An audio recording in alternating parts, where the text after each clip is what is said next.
Virgo, tignan po natin kung ano po ang request ng spirit guide mo. This is our part 2. Yung part 1 po natin, makikita nyo sa comment section yung link. I-click nyo lang po yun kung gusto nyong panoorin. Kasi pwedeng meron dito, it's either napanood nyo na yun before, nakalimutan nyo lang. Meron naman po dito, baka totally hindi nyo pa napapanood. So, panoorin nyo muna po yun. Tapos balik kayo dito. Yan. Lalo na baka kasi mas makaresonate kayo doon kesa dito. So, ayun, tignan nyo na lang po. Tignan natin kung ano ba ang energy mo, Virgo. Spirit guide, ano po ang energy ni Virgo? Ano po ang energy? Mayroon tayo ditong The Thrive, number 8. Ayan. So, The Thrive kasi, pwedeng ito yung mga tao na mas nakakaunawa talaga sa'yo. Pwedeng ito ay hinahanap mo, Virgo. Yan. Pwedeng searching ka sa sa mga guide, ay hindi sa mga guide, sa mga tribes mo, sa mga taong makakaintindi talaga sa'yo. Yung tipo bang mga tao na same kayo ng skills at same kayo ng mga goals.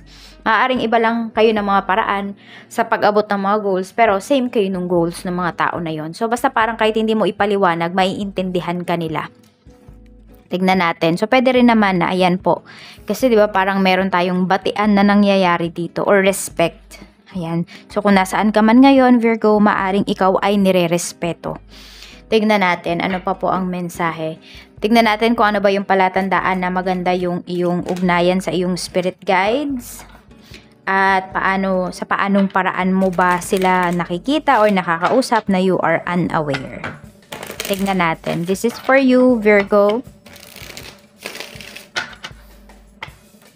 Tignan natin. We have Page of Cups. Ayan. So, kapag po ikaw ay tumatawa, pagpalangiti ka, Virgo, ayan. So, parang pag you take everything as lightly as possible. Ayan, mas nakakakonect ka sa kanila. Hindi mo rin alam minsan. Minsan, siguro parang seryoso na yung mga nangyayari sa life mo. Pero, parang ang gaan-gaan lang para sa'yo. We have 6 of Pentacles. Pag nagiging generous ka, enough lang naman, yung enough lang po. We have Knight of Cups. Kapag nanggagaling talaga sa puso, yung saya mo. Pag nanggagaling sa puso, yung pagiging mapagbigay mo, Virgo. Talagang mas nakakakonect ka with your spirit guides. Ay natutuwa din yung spirit guides mo pag ganyan yung, yung attitude mo. We have Ace of Wands. Also, pag yung iba po sa inyo, nagta-travel kayo or may mga pagkain kayo dito na parang bagong natitikman. Ayan. Natutuwa sa inyo yung spirit guides ninyo. Tignan natin, bakit ba minsan feeling mo pinapabayaan ka niya or nila? 5 of Cups. Ayan. Kasi pwedeng may mga bagay dito or mga opportunities na parang lumalagpas sa life mo. Yung tipong asang-asa ka, Virgo, na para sa'yo yung isang bagay na yun, tapos hindi siya ibibigay. So, yung iba po sa inyo, ayan, parang, ayan yung nafe-feel ninyo na parang wala kayong suporta, walang nakakaintindi sa inyo. So, minsan kasi pinaparealize din sa'yo ng spirit guides mo na porket or hindi sa lahat ng pagkakataon talaga is kahit bigay mo yung best mo, kung hindi talaga para sa'yo yung isang bagay na yun, hindi yun talaga para sa'yo. Siguro, yun yung gusto niyang matutunan mo or nila na i-accept mo yung mga bagay-bagay. We have Knight of Wands. Ayan po. Tapos, ito, Knight of Wands and we have the Moon. So, pag nako-confuse ka din, ayan, so iniisip mo talaga. So, pwedeng yung iba kasi sa inyo, pwedeng unbalance yung inyong root chakra, kaya din ganyan. Kaya, ito, madalas confused kayo, madalas, nafe-feel ninyo na parang yun, walang nakakaintindi sa inyo. Kaya din siguro, looking kayo for your soul tribes. Tignan natin. Okay, saan ka daw dapat mag-ingat, sabi ng iyong mga spirit guides. Okay, 4 of Wands. So, could be some of your family members na palahingi po sa'yo. Virgo, as in yung parang nabigyan mo na, hihingi na naman. Alam mo yung parang dumidepende na sa'yo. So, medyo mag-ingat ka daw sa kanila. 4 of Pentacles. So, ayan.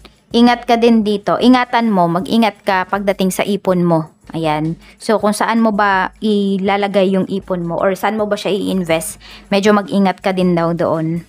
We have 2 of Cups. Pagdating din sa relationship, siguro ito parang sinasabi sa inyo ng inyong spirit guides is maghinay-hinay lang kayo, Virgo, pagdating sa relationship. Lalo na kung ito ay hindi mo pa naman asawa. Ayan, baka po kasi dito is parang nagtuturingan na kayo dito na mag-asawa kahit hindi pa naman talaga kayo kasal. Parang alam mo yun, sabihin natin, kunwari kayo yung babae. So, parang girlfriend pa lang kayo pero pinapakita mo na sa kanya, pinapa-feel mo na sa kanya kung paano ba maging asawa. Parang ganun. Basta parang wife na yung, yung datingan mo. So, pinag-iingat ka dito kasi pwedeng yung tao na to, baka naman mamaya, Virgo, is wala namang plano na pakasalan ka. So, parang wag mo munang ibigay lahat. Pinag-iingat ka lang talaga ng mga spirit guides mo.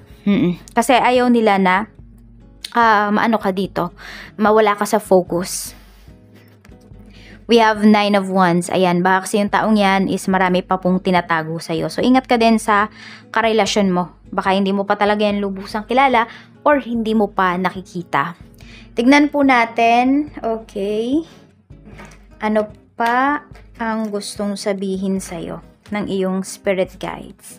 The Sun. Okay, so always daw be clear pagdating sa mga gusto mo sa buhay. At kung yan nga po ay nafe-feel mo na parang, hindi ka sigurado sa mga gusto mo sa buhay mo, sa mga kung anumang aspect ng life mo, balance mo po yung iyong root chakra. Paano ba yon? Mag-meditate po kayo, kain kayo ng mga red fruits and veggies, or magsuot kayo ng kulay red na damit. Tignan po natin, okay? So, kung gusto niyo pong malaman yung pangalan at kung ilan ba yung iyong spirit guides, pakinggan nyo lamang po ito.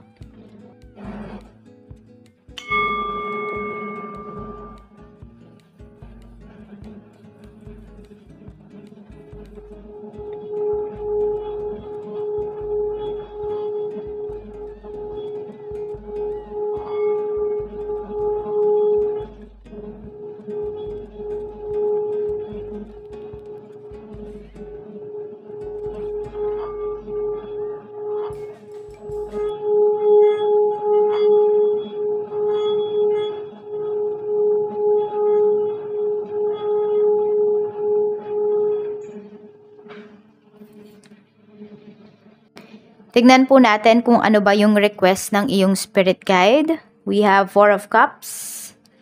Alak yung naano ko dito. We have the Empress. Cotton. Ayun, alak, cotton. 7, ayan, we have apple. Hindi ko alam. Weird yung spirit guide mo. Virgo, yan yung mga gusto. Hindi ko alam kung sa iba't ibang spirit guides mo ba yan galing. Pero ayan, sabi ko kanina? Alak, cotton, tapos apple. Ayan po, yan yung pwede mong ialay sa kanila. So, maglagay ka lang, kunwari, sa kwarto mo. May safe place dyan or safe side, ganyan. Lagay mo sa baso, diba? Yung sa baso, yung alak or could be kung nakabote man yan. Tapos, cotton and lagay mo sa pinggan or platito. Basta kahit anong lalagyan, bahala na kayo. Tapos apple. Slice mo na yung apple. Huwag mo kakainin, okay? After 24 hours, i-dispose nyo na po. Pero syempre, pag mag-aalay kayo, is dasalan nyo. Or humiling na rin kayo sa spirit guides ninyo kung gusto po ninyo. So, ayan lang po. Ayan yung request ng spirit guides mo bago matapos ang 2023. Kung di kayo naka-resonate dito, try nyo panoorin yung part 1 natin. Ayan. So, ayan po. Ingat kayo always. Bye-bye!